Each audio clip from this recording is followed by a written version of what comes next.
like me better when I'm with you.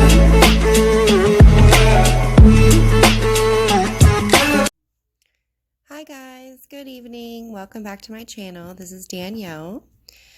I wanted to talk some more about this book, Intertwined, by Mark Ballinger. We are in chapter 3, and again, I'm not reading the whole book to you guys. I am just pulling out the parts that I think could bless other people, just little God nuggets. All right, so here's what it says. It says, realizing God's pleasure in me is more important than my external circumstances. That frees me from being controlled by life's ever-changing challenges.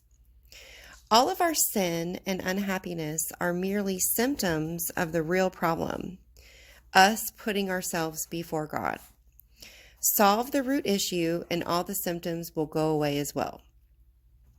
People will commit adultery, they will steal, lie, become angry, avoid confrontation, and sin in every way imaginable, simply because we've chosen to live as though we are most important instead of God.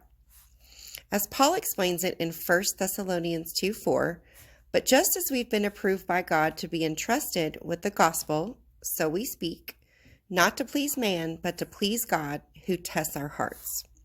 When God is valued above everything else, every discontentment is destroyed. And I really believe that, you guys. It's very, very true.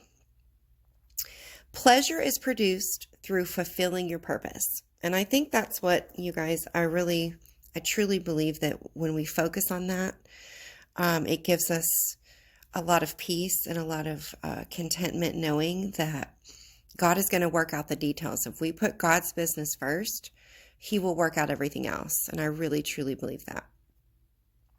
Okay, back to what Mark wrote. Some of you may have noticed that I'm basically just using different words to describe the verses many of us have heard hundreds of times. If you cling to your life, you will lose it. If you give up your life for me, you will find it.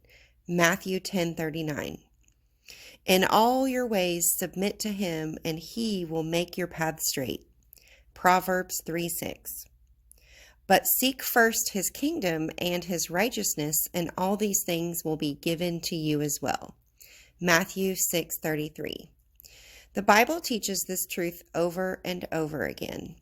If you put you at the center, life is going to be rather miserable. If you place God at the center through the power He gives you in Jesus, you will be full of immense joy. Our satisfaction must be rooted and established in God alone. Sure, we can find pleasure in His gifts and His blessings, but ultimately He should receive the praise even for these. Our internal happiness cannot be sustained by our external circumstances. This isn't to say that God will never lead us to switch jobs, get marriage counseling, lose weight, find a different church, buy a new house. God will lead us to make thousands of changes in our outer worlds as our lives progress with Him. But these changes alone will not bring us ultimate joy.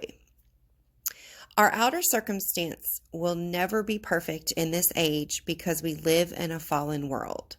Thus, outer circumstances cannot be our primary well of happiness.